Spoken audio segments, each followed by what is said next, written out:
నేను ఇక్కడ సంతూర్ సోప్ని తీసుకున్నానండి. మీరు ఈ ప్లేస్లో ఎలాంటి సోప్నైనా తీసుకోవచ్చు. ఇప్పుడు ఈ సోప్ని మన ఇంట్లో ఉండే ఆలు చిప్స్ చేసేదానితోటి కానీ లేదా కొబ్బరి తురిమే గ్రేటర్తో కానీ మనము ఈ సోప్ని ఇలా సన్నగా తురుముకోవాలి. ఇక్కడ మనం తీసుకున్న సోప్ను బట్టి మనకి వాష్రూమ్ క్లీనింగ్ అనేది చాలా బాగా యూజ్ అవుతుందండి. మనం సోప్ని ఎక్కువ క్వాంటిటీలో తీసుకుంటే వాష్రూమ్ అనేది ఎక్కువ రోజులు క్లీన్ చేసుకోవడానికి అవకాశం ఉంటుంది. నేనైతే ఇక్కడ సోప్ని హాఫ్ మాత్రమే తీసుకుంటున్నానండి. ఇలా వీడియోలో చూపించిన మాదిరిగా మన ఇంట్లో ఉంటే ఏ దానితోటైనా ఇలా సోప్ని సన్నగా తురిమి పెట్టుకోవాలి. ఈ సోప్లోనికి మంచి వాసన వచ్చే హ్యాండ్ వాష్ లిక్విడ్ని కూడా కలిపేస్తున్నానండి. అయితే మీరు ఈ ప్లేస్లో మంచి వాసన వచ్చే లిక్విడ్ని వేసుకోవాలి. ఏదైనా పర్వాలేదండి. నేను ఇంట్లో ఉండే ఈ హ్యాండ్ వాష్ని ఇందులోకి వేసేస్తున్నాను. ఒక 1.5 టీ స్పూన్ అయితే సరిపోతుంది. ఈ సోప్లో బాగా కలిసేటట్టు ఒక స్పూన్తో మిక్స్ చేసుకోండి. ఆ తర్వాత స్టవ్ ఆన్ చేసేసి ఒక వెడల్పాటి గిన్నెను పెట్టుకొని ఇప్పుడు మనం ప్రిపేర్ చేసుకున్న ఆ సోప్నంతటిని కూడా ఈ గిన్నెలోకి వేసి వేడి చేసుకోవాలి. ఒక స్పూన్తో మధ్య మధ్యలో బాగా మిక్స్ చేసుకోవాలండి.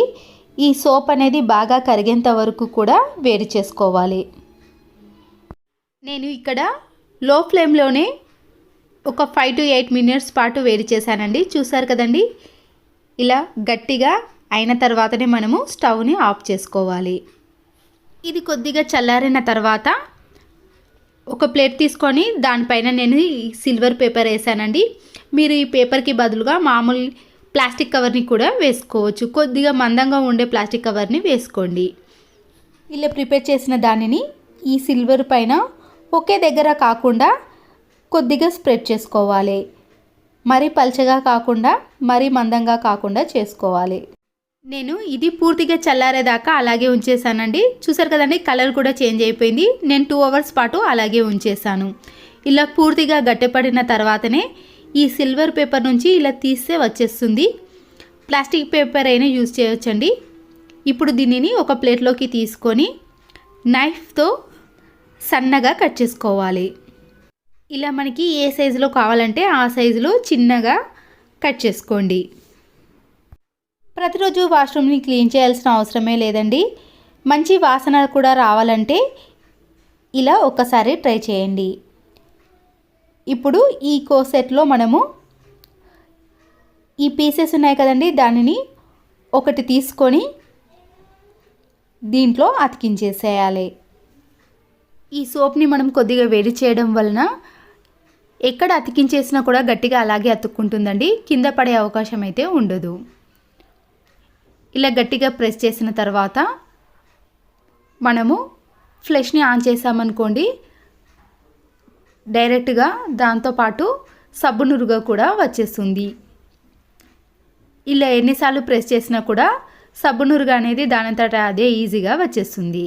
మరి కిందికి కాకుండా కొద్దిగా నేను లోపలికి ఇలా సబ్బు తునుకను అతికించేసాను. ప్రతిరోజు వాష్రూమ్ని క్లీన్ చేయాల్సిన అవసరం లేదండి. దానంతటా అదే ఈజీగా క్లీన్ అయిపోతుంది. మంచి వాసన కూడా వచ్చేస్తుంది. వాష్రూమ్ అనేది ప్రతిరోజు కంపు కొట్టకుండా ఉండాలంటే ఈ చిన్న టిప్ని ఫాలో అవ్వండి. ఈ సోప్ పీసెస్ అనేవి వాష్రూమ్ క్లీనింగ్కే కాదండి, మరొక విధంగా కూడా చాలా బాగా యూజ్ అవుతుంది. ఇందులో నుంచి ఒక సోప్ పీస్ని తీసుకొని ఇలా నెట్టెడ్గా ఉండేటి ఫ్రూట్స్కి కానీ కూరగాయలకు కానీ వస్తాయండి.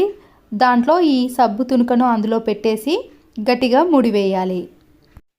ఇప్పుడు దీనిని మనము ప్రతిరోజు హ్యాండ్ వాష్ చేసే దగ్గర ఇలా ట్యాప్కి తొడిగించేసామనుకోండి, ఈజీగా హ్యాండ్ వాష్ చేసుకోవచ్చు. సబ్బు కూడా ఎక్కువగా యూజ్ చేయాల్సిన అవసరం లేదండి. చాలా తక్కువ మోతాదులోనే మనము హ్యాండ్ వాష్ చేసుకోవచ్చు.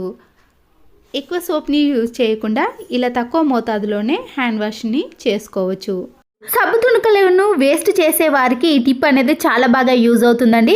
దీనిపైన కొద్దిగా వంట సోడాను యాడ్ చేసి ఇలా రౌండ్గా బాల్స్ లాగా ప్రిపేర్ చేసుకున్నాక వాష్రూమ్లో ఉండే ఇలా వెస్టర్న్ టాయిలెట్కి అతికించేసుకోవాలి. దీనివల్ల వాష్రూమ్ ఎప్పుడు చూసినా నీట్గా కనపడటమే కాకుండా ఇలాంటి సబ్బు తునుకలను మనము ఎప్పుడు కూడా వేస్ట్ చేయకుండా ఇలా బాగా యూజ్ చేసుకోవచ్చు. ఒక కూల్ డ్రింక్ బాటిల్ని తీసుకొని సీజర్తో కానీ మేక్తో కానీ ఇలా వాటర్ బాటిల్ కింది భాగాన చిన్న హోల్ చేసుకోవాలి. మన ఇంట్లో ఉండే హ్యాండ్ వాష్ లిక్విడ్ కానీ లేదా ఏరియల్ సర్ఫ్ ఎక్సెల్ లిక్విడ్లు ఉంటాయి కదండి, వాటిని ఈ బాటిల్లోకి కొద్దిగా వేసి ఆ తర్వాత వాటర్ తోటి పూర్తిగా నింపేసేయండి. వాష్రూమ్లో ఉండే ఫ్లష్ ట్యాంక్కి వెళ్ళిన తర్వాత ఈ మేకును తీసేసామనుకోండి, దాంట్లో నుంచి వాటర్ అనేది వచ్చేస్తుంది. ఇలా మనము ఫ్లష్ ట్యాంక్ లోపల ఈ వాటర్ బాటిల్ని పెట్టేసి క్లోజ్ చేసిన తర్వాత ప్రతిసారి వాష్రూమ్కి వెళ్ళిన తర్వాత ఫ్లష్ని ఆన్ చేసాం కదండి, ఆన్ చేసిన వెంటనే మంచి వాసనతో పాటు వాష్రూమ్ అనేది నీట్గా క్లీన్గా తయారవుతుంది. ఈ వాటర్ బాటిల్ అనేది ముందుగా మనము వాష్రూమ్ని క్లీన్ చేసిన తర్వాత ఈ బాటిల్ని పెట్టేసామనుకోండి, ప్రతిరోజు క్లీన్ చేయాల్సిన పని కూడా ఉండదు. పట్టిన ఎల్లో మరకలను ఈజీగా క్లీన్ చేసుకోవాలంటే ఎలాంటి కెమికల్స్ని హార్పిక్ని వాడకుండానే చిటికలో మనము వాష్రూమ్ని క్లీన్ చేసుకోవచ్చు. చూసారు కదండి, ఇక్కడ నేను 2 ఇంగ్రీడియంట్సే వేశాను, కానీ అతి తక్కువ టైంలో మనము ఈ వాష్రూమ్ని క్లీన్ చేసుకోవచ్చు. బేకింగ్ సోడా వేయకపోయినా క్లీనింగ్ ప్రాసెస్లో ఈ ఇంగ్రీడియంట్స్ అనేవి చాలా యూజ్ చేసుకోవచ్చండి. ఇక్కడ ఇలా వేసిన తర్వాత బ్రష్తో మనము మామూలుగా క్లీన్ చేసుకుంటే సరిపోతుంది. ఎంత గారపట్టిన మరకలైనా సరేనండి ఈజీగా తొలగిపోతాయి. అంతేకాకుండా మనము ఇలా వాష్రూమ్ని క్లీన్ చేసిన తర్వాత కూడా బాత్రూంలో నుంచి మంచి స్మెల్ అనేది వస్తుంది. ఎలాంటి బ్యాడ్ స్మెల్ కూడా అస్సలకే రాదు. ఇలా బ్రష్తో మనం క్లీన్ చేసిన తర్వాత వాటర్తో క్లీన్ చేసుకుంటే సరిపోతుంది. ఎప్పుడైనా వాష్రూమ్ని క్లీన్ చేసుకోవాలంటే ఇలా ఒక 2-3 మినిట్స్లోనే వాష్రూమ్ని క్లీన్ చేసుకోవచ్చు. చూశారు కదండి, ఇలా తక్కువ టైంలోనే వాష్రూమ్ని చాలా ఈజీ ప్రాసెస్లో క్లీన్ చేసుకోవచ్చు. ఎలాంటి మరకలైనా సరేనండి ఈజీగా తొలగిపోతాయి. ఇక్కడ నేను యూజ్ చేసిన 2 ఇంగ్రీడియంట్స్ అలాగే 1 టీ స్పూన్ అయితే సరిపోతుంది. దీనికోసం మనం ముందుగా రాక్ సాల్ట్ని తీసుకోవాలండి, ఏ కంపెనీ అయినా పర్వాలేదు. ఇలా ఒక బౌల్లోకి 1 టీ స్పూన్ వరకు రాక్ సాల్ట్ను వేసినాక దీంతో పాటుగా 1 టీ స్పూన్ వరకు హ్యాండ్ వాష్ లిక్విడ్ని కూడా వేసుకోవాలి. ఈ రెండింటిని మనము మిక్స్ చేసుకోవడానికి కొన్ని వాటర్ని వేసి బాగా కలుపుకోవాలి. ఒకవేళ మీ ఇంట్లో హ్యాండ్ వాష్ లిక్విడ్ లేకపోతే మీరు దీని ప్లేస్లో కోల్గేట్ పేస్ట్ని కూడా యూజ్ చేసుకోవచ్చు. ఇలా ఇవి రెండు పూర్తిగా కరిగిన తర్వాత మనము ఈ వాష్రూమ్లో వేసుకున్నామనుకోండి, ఎలాంటి మరకలైనా వాటర్ బ్లాకేజ్ అయినా ఈజీగా తొలగిపోతాయి. ఒక గ్రేటర్ని తీసుకొని బట్టలు వాష్ చేసే సోప్ ఉంటుంది కదండి, ఆ సోప్ ఏదైనా పర్వాలేదండి, దాన్ని తీసుకొని ఇలా సన్నగా తురుముకోవాలి. సోప్లో కొద్ది భాగం మాత్రమే తురిమేసానండి. మీరు ఎక్కువగా కావాలనుకున్న వాళ్ళు సోప్ని ఇంకా కొద్దిగా తురుముకోవచ్చు. వాషింగ్ మెషిన్ వేసే లిక్విడ్ ఉంటుంది కదండి, దాన్ని ఇలా కొద్దిగా వేసుకొని మనము వీటిని చిన్న చిన్న బాల్స్ లాగా తయారు చేసుకోవడానికి ఇలా లిక్విడ్ని వేసానండి. ఎక్కువగా వేసారనుకోండి పల్చగా అవుతుంది. ఇలా బాల్స్ లాగా వచ్చే విధంగా ప్రిపేర్ చేసుకోవాలి. ఇప్పుడు వాష్రూమ్లో ఇలా సైడ్లో అంతా కూడా గారపట్టిన మరకలు ఎక్కువగా ఉన్నాయనుకోండి, మనము ఇలా తయారు చేసుకున్న బాల్ని కొన్ని వాటర్లో మిక్స్ చేసుకొని ఈ వాష్రూమ్లో వేసుకోవాలి. డైరెక్ట్గా మీరు కలిపేయవచ్చు అని అనుకోవచ్చు, కానీ ఈ బాల్స్ని మనము ఇలా ఒకేసారి ప్రిపేర్ చేసుకున్నాం అనుకోండి, తర్వాత వాష్రూమ్ని క్లీన్ చేయడానికి కూడా యూజ్ అవుతాయి. ఈ కలిపిన వాటర్ని అంతా కూడా ఈ వాష్రూమ్లో వేసేసి ఏదైనా బ్రష్తో క్లీన్ చేసుకున్నాం అనుకోండి, ఎంత గారపడిన మరకలైనా ఈజీగా క్లీన్ అయిపోతాయి. దీంతోటే మనము వాష్రూమ్ టైల్స్ని కూడా క్లీన్ చేసుకోవచ్చు.